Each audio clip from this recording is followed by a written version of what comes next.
എല്ലാവർക്കും നമസ്കാരം. ഇന്ന് നമുക്ക് ബൂന്തി ലഡു എങ്ങനെയാണ് തയ്യാറാക്കുന്നതെന്ന് നോക്കാം.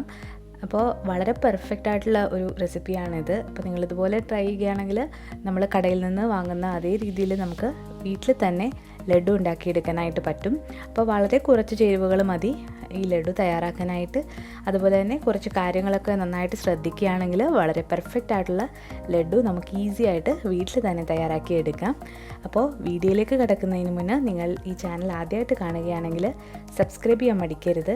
അതുപോലെ തന്നെ റൈറ്റ് സൈഡിലായിട്ട് കാണുന്ന ബെൽ ഐക്കൺ കൂടി ഒന്ന് പ്രസ് ചെയ്യണം. അപ്പോൾ ഞാൻ വീഡിയോസ് ഇടുമ്പോൾ നിങ്ങൾക്ക് പെട്ടെന്ന് തന്നെ നോട്ടിഫിക്കേഷൻസ് കിട്ടുന്നതാണ്. അതുപോലെ തന്നെ ബിൻസീസ് കിച്ചൻ്റെ ഫേസ്ബുക്ക് പേജ് ഉണ്ട്, അപ്പോൾ നിങ്ങൾക്കത് ലൈക്ക് ചെയ്യാവുന്നതാണ്. അപ്പോൾ നിങ്ങൾക്ക് എന്നോട് മെസ്സേജസൊക്കെ അയക്കാനുണ്ടെങ്കിൽ അവിടെ വന്നിട്ട് അയക്കാവുന്നതാണ്. അതുപോലെ തന്നെ ഇൻസ്റ്റാഗ്രാം പേജ് ഉണ്ട്, അതുകൂടി ഒന്ന് ഫോളോ ചെയ്യുക. അപ്പോൾ നമുക്ക് റെസിപ്പിയിലേക്ക് കിടക്കാം. ലഡു തയ്യാറാക്കുമ്പോൾ നമ്മൾ രണ്ട് മെയിൻ കാര്യങ്ങളാണ് ശ്രദ്ധിക്കാനായിട്ടുള്ളത്. ഒന്ന് ബൂന്തി തയ്യാറാക്കുന്ന മാവിൻ്റെ പരുവം, പിന്നെ മറ്റൊന്ന് പഞ്ചസാരയുടെ കൺസിസ്റ്റൻസി. അപ്പോൾ ഇത് രണ്ടും ശരിയാണെങ്കിൽ നല്ല പെർഫെക്റ്റ് ആയിട്ടുള്ള ബൂന്തി ലഡു നമുക്ക് തയ്യാറാക്കി എടുക്കാം. അപ്പോൾ ഇതെങ്ങനെയാണ് ചെയ്യുന്നത് നമുക്കൊന്ന് നോക്കാം. ആദ്യം തന്നെ നമുക്ക് ബൂന്തി തയ്യാറാക്കി എടുക്കാം. അപ്പോൾ അതിന് വേണ്ടിയിട്ട് ഞാനിവിടെ 1.5 കപ്പ് കടലമാവ് എടുത്തിട്ടുണ്ട്. എൻ്റെ 1 കപ്പ് എന്ന് പറയുന്നത് 240 ml ആണ്. ഇനി ഇതിലേക്ക് നമ്മൾ കുറച്ച് ബേക്കിംഗ് സോഡ ഒന്ന് ചേർത്ത് കൊടുക്കുകയാണ്. അപ്പോൾ ബൂന്തി നല്ല പെർഫെക്റ്റ് ആയിട്ട് കിട്ടാൻ വേണ്ടിയിട്ടാണ് ബേക്കിംഗ് സോഡ ചേർത്ത് കൊടുക്കുന്നത്. ഇതുകൂടി ചേർത്തിട്ട് ഒരു തവി വെച്ചിട്ട് നന്നായിട്ടൊന്ന് മിക്സ് ചെയ്ത് കൊടുക്കുക. ഇനി നമ്മൾ ഇതിലേക്ക് ആവശ്യത്തിനുള്ള വെള്ളം കൂടി ഒഴിച്ചിട്ട് നന്നായിട്ടൊന്ന് കുഴച്ചെടുക്കും. അപ്പോൾ ഞാനിവിടെ 1.5 കപ്പ് കടലമാവിന് 1 കപ്പ് വെള്ളമാണ് എടുത്തിട്ടുള്ളത്. അപ്പോൾ അതേ കപ്പിൽ തന്നെ എടുക്കാനായിട്ട് ശ്രദ്ധിക്കുക. ഈ 1 കപ്പ് വെള്ളം ഒഴിച്ചിട്ട് വേണം നമ്മളിത് നന്നായിട്ട് കുഴച്ചെടുക്കാനായിട്ട്. അപ്പോൾ ആദ്യം കുറേശ്ശെ വെള്ളം ഒഴിച്ചിട്ട് കട്ട കെട്ടാതെ ഒന്ന് ഇളക്കിയെടുക്കുക. അപ്പോൾ കടലമാവിൽ നിറയെ കട്ടകളുണ്ടാവും. അപ്പോൾ നമ്മൾ എത്ര തന്നെ ഇളക്കിയാലും ആ കട്ടകളൊന്നും പൂർണ്ണമായിട്ട് മാറിക്കിട്ടില്ല. അപ്പോൾ നമ്മൾ കുറേശ്ശെ വെള്ളം ഒഴിച്ചിട്ട് വേണം ഇത് ഇളക്കിയെടുക്കാനായിട്ട്. അപ്പോൾ ഇത് നന്നായിട്ടൊന്ന് ഇളക്കിയെടുക്കട്ടെ. ഇനി ഞാനിവിടെ ഒരു അരിപ്പയിലൂടെ നമ്മൾ ഈ എടുത്തു വെച്ചിരിക്കുന്ന മാവൊന്ന് ഒഴിച്ചു കൊടുക്കുകയാണ്. ഇനി എന്തെങ്കിലും കട്ടകളുണ്ടെങ്കിൽ ഒന്ന് തടയാൻ വേണ്ടിയിട്ടാണ്. അപ്പോൾ ഇതിലേക്കൊന്ന് ഒഴിച്ചു കൊടുക്കുകയാണ്. അപ്പോൾ ഇത് പുട്ടുപൊടിയൊക്കെ ഇടയുന്ന ഒരു അരിപ്പയാണ്. അപ്പോൾ ഇതിലേക്ക് കണ്ടോ നിറയെ കട്ടകളുണ്ട്. അപ്പോൾ അതൊക്കെ ഒന്ന് ഉടച്ചിട്ട് കൊടുക്കുക. ഇപ്പോൾ നമ്മുടെ ബൂന്തിക്കുള്ള മാവ് കട്ടയൊന്നും ഇല്ലാതെ നന്നായിട്ട് കിട്ടിയിട്ടുണ്ട്.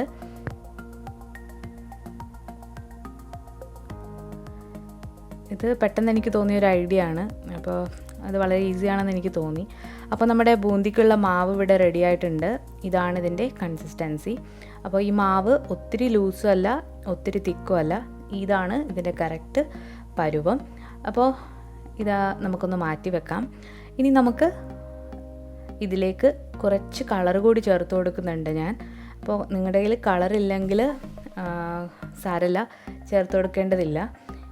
അപ്പോൾ കളർ കൂടി ചേർത്ത് കൊടുത്തിട്ട് നന്നായിട്ടൊന്ന് ഇളക്കി കൊടുക്കുന്നുണ്ട്.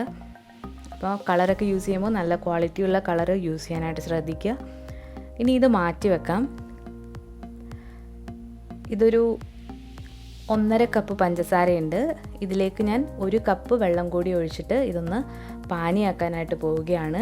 അപ്പോൾ ഇതാണ് നമ്മൾ ലഡുവിലേക്ക് യൂസ് ചെയ്യുന്ന പഞ്ചസാര പാനി. അപ്പോൾ ഇത് ഒരടുപ്പിൽ നന്നായിട്ട് അവിടെ കിടന്ന് തിളക്കട്ടെ. അപ്പോഴത്തേക്ക് നമുക്ക് ബൂന്തിയൊക്കെ ഫ്രൈ ചെയ്തെടുക്കാം. അപ്പം ഈ പാനിയുടെ പരുവം എന്ന് പറയുന്നത് 1 നൂൽ പരുവമാണ്. അത് ഞാൻ വഴിയെ കാണിച്ചു തരുന്നതാണ്. ഇനി നമുക്ക് ബൂന്തി ഒന്ന് ഫ്രൈ ചെയ്തെടുക്കാം. അപ്പോൾ ഞാനിവിടെ ഒരു പാനിൽ കുറച്ച് എണ്ണ ഒഴിച്ചിട്ട് ഒരു കിഴുത്തുള്ള തവിയിലൂടെ നമ്മൾ ഈ എടുത്തു വെച്ചിരിക്കുന്ന ബൂന്തിയുടെ മാവ് ഇങ്ങനെ ഒഴിച്ചു കൊടുക്കുക. അപ്പോൾ ഒഴിച്ചു കൊടുക്കുമ്പോൾ നിങ്ങൾ ശ്രദ്ധിക്കേണ്ടത് നമ്മുടെ കയ്യിലിരിക്കുന്ന തവി ഒന്നിങ്ങനെ ചുറ്റിച്ച് വേണം ഒഴിച്ചു കൊടുക്കാനായിട്ട്. അല്ലെങ്കിൽ ഈ മാവ് ഒരു സ്ഥലത്ത് തന്നെ കെട്ടിക്കിടന്നിട്ട് അത് കട്ട പിടിക്കും. അപ്പോൾ അതിൻ്റെ ഉൾഭാഗമൊന്നും നന്നായിട്ട് വേവില്ല. അപ്പോൾ ബൂന്തിയൊക്കെ നന്നായിട്ട് പെർഫെക്റ്റായിട്ട് വന്നിട്ടുണ്ട്. പിന്നെ ശ്രദ്ധിക്കേണ്ട കാര്യം എന്ന് പറയുന്നത് ഈ ബൂന്തി അധികം ഇട്ട് ഫ്രൈ ചെയ്യാനായിട്ട് പാടില്ല. അപ്പോൾ ഒരു 40 സെക്കൻഡ് അല്ലെങ്കിൽ ഒരു 50 സെക്കൻഡ് മാത്രമേ ഇത് ഫ്രൈ ചെയ്യാനായിട്ട് പാടുള്ളൂ. ബൂന്തിയുടെ കളറ് ഒട്ടും തന്നെ ചേഞ്ച് ആകാനായിട്ട് പാടില്ല. അതേസമയം ബൂന്തി കുറച്ചൊന്ന് വെന്ത് കിട്ടുകയും വേണം. അപ്പോൾ ഇതിൽ പച്ച ചുവയ്ക്കാനായിട്ട് പാടില്ല. ഇതിപ്പോൾ പെർഫെക്റ്റായിട്ട് ബൂന്തി വെന്ത് വന്നിട്ടുണ്ട്. ഇനി ഇത് നമുക്കൊരു പാത്രത്തിലേക്ക് മാറ്റാം.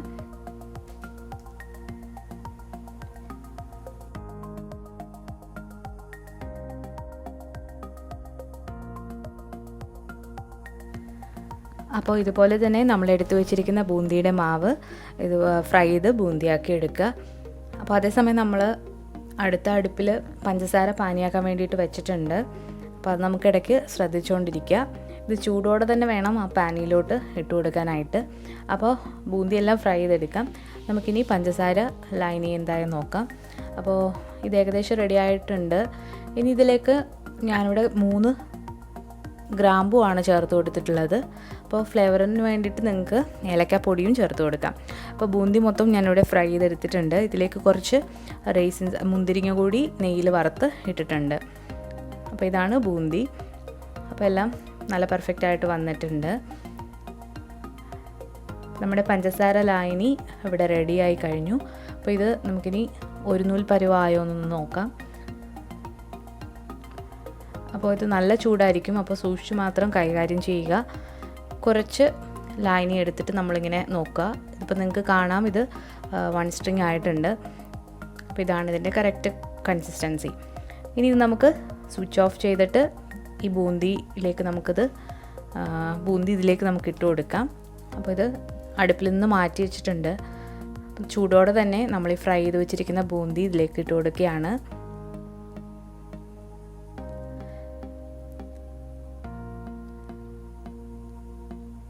അപ്പോൾ ബൂന്തിയെല്ലാം ചേർത്ത് കൊടുത്തിട്ടുണ്ട്. ഇനി ഇത് നന്നായിട്ടൊന്ന് ഇളക്കി യോജിപ്പിക്കുക.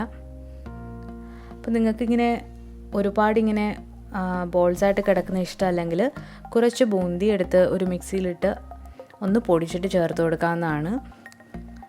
പക്ഷേ നമ്മൾ കൈവച്ച് തന്നെ മിക്സ് ചെയ്യുമ്പോൾ ഇത് നല്ല പെർഫെക്റ്റായിട്ട് ഉടഞ്ഞതിൽ ചേരുന്നതാണ്. അപ്പോൾ നന്നായിട്ട് ഇളക്കി കൊടുത്തതിന് ശേഷം നമുക്കിത് കുറച്ച് നേരം മാറ്റി വെക്കും. അപ്പോഴത്തേക്ക് ഇത് നല്ല സെറ്റാകും. അതിന് മുന്നായിട്ട് ഞാനിവിടെ ഒരു ടീസ്പൂൺ മുതൽ നിങ്ങൾക്ക് നെയ്യ് ചേർത്ത് കൊടുക്കാവുന്നതാണ് നിങ്ങളുടെ ടേസ്റ്റിനനുസരിച്ച്. അപ്പോൾ നെയ്യ് കൂടി ചേർത്ത് കൊടുത്തിട്ട് ഇതൊന്ന് മിക്സ് ചെയ്ത് നമുക്കൊന്ന് മാറ്റി വെക്കാം. ഇതിപ്പോൾ ഒരു 5 മിനിറ്റ് കഴിഞ്ഞിട്ടുണ്ട്. നമ്മുടെ ബൂന്തി ലഡു ഏകദേശം ഉരുട്ടാൻ ആയിട്ടുണ്ട്. അപ്പോൾ നമ്മൾ ചെറു ചൂടോടെയാണ് ലഡുകളാക്കി എടുക്കുന്നത്. അപ്പോൾ ഒരു സ്പൂണോ എന്തെങ്കിലും വെച്ചിട്ട് അല്ലെങ്കിൽ കൈവച്ച് തന്നെ നിങ്ങൾ ചെറിയ ഉരുളകളാക്കുക. ഇവിടെ ഞാനൊരു ഐസ്ക്രീമിൻ്റെ സ്കൂപ്പർ വെച്ചിട്ടാണ് എടുത്തുള്ളത്.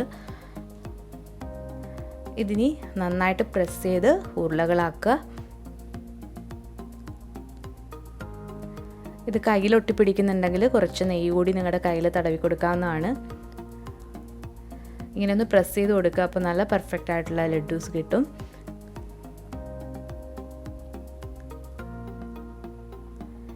ഇതിൽ ഏലക്കാപ്പൊടിക്ക് പകരം നിങ്ങൾക്ക് കുക്കിംഗ് കാംഫർ എന്ന് പറഞ്ഞിട്ട് കർപ്പൂരം വാങ്ങിക്കാൻ കിട്ടും.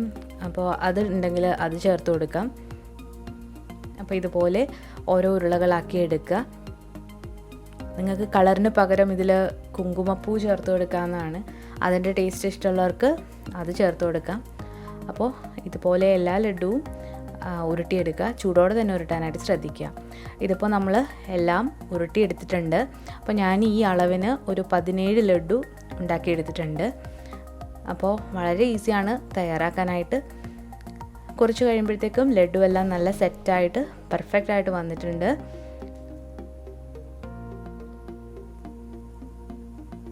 നമ്മൾ ബേക്കറിയിൽ നിന്നൊക്കെ വാങ്ങിക്കുന്ന അതേ ടേസ്റ്റിൽ ആണ് ഇതുള്ളത്. അതിനേക്കാളും ടേസ്റ്റാണ്. അപ്പോൾ ഇത് നിങ്ങൾ തീർച്ചയായിട്ടും ട്രൈ ചെയ്ത് നോക്കുക. ഇതിപ്പോൾ ഒരു ലഡു ഞാനൊന്ന് മുറിച്ച് കാണിക്കാം. അപ്പോൾ വളരെ പെർഫെക്റ്റായിട്ട് വന്നിട്ടുണ്ട്. നിങ്ങൾക്ക് കാണുമ്പോൾ തന്നെ മനസ്സിലാകും. അപ്പോൾ വളരെ ഈസി ആയിട്ട് നമ്മൾ വീട്ടിൽ തന്നെ ലഡു പ്രിപ്പയർ ചെയ്തു. വളരെ ഈസി ആയിട്ട് അപ്പോൾ നമ്മൾ വീട്ടിൽ തന്നെ ലഡു തയ്യാറാക്കി എടുത്തിട്ടുണ്ട്. അപ്പോൾ ഇനി കുട്ടികൾക്കൊക്കെ കടയിൽ നിന്ന് വാങ്ങിക്കൊടുക്കാതെ നിങ്ങൾ വീട്ടിൽ തന്നെ തയ്യാറാക്കി കൊടുക്കുക. കടകളിൽ പ്രിസർവേറ്റീവ്സ് ഒക്കെ ചേർക്കാറുണ്ട്. അപ്പോൾ അതൊക്കെ മനസ്സിൽ വെച്ചിട്ട് നമ്മൾ കുട്ടികൾക്ക് എന്തെങ്കിലും വീട്ടിൽ തന്നെ ഉണ്ടാക്കി കൊടുക്കാനായിട്ട് ശ്രദ്ധിക്കുക. അപ്പോൾ നിങ്ങൾക്ക് ഈ റെസിപ്പി ഇഷ്ടപ്പെട്ടെങ്കിൽ നിങ്ങൾ തീർച്ചയായിട്ടും ട്രൈ ചെയ്തിട്ട് ഫീഡ്ബാക്കൊക്കെ അറിയിക്കുക. അതുപോലെ തന്നെ നിങ്ങൾക്കുള്ള ഡൗട്ട്സും ക്വസ്റ്റ്യൻസും ഒക്കെ നിങ്ങൾക്ക് കമൻസിലൂടെ എന്നോട് ചോദിക്കാവുന്നതാണ്. അതുപോലെ തന്നെ ഈ വീഡിയോ നിങ്ങൾക്ക് ഇഷ്ടപ്പെട്ടെങ്കിൽ ലൈക്ക് ചെയ്യാനും ഷെയർ ചെയ്യാനും കമൻറ്റ് ചെയ്യാനും മറക്കരുത്. അതുപോലെ തന്നെ പുതിയതായിട്ട് ചാനൽ കാണുന്നവർ സബ്സ്ക്രൈബ് ചെയ്യാനും മറക്കരുത്. അപ്പോൾ പുതിയൊരു റെസിപ്പിയായിട്ട് ഉടനെ തന്നെ വരാം. അതുവരേക്കും എല്ലാവർക്കും താങ്ക് യു.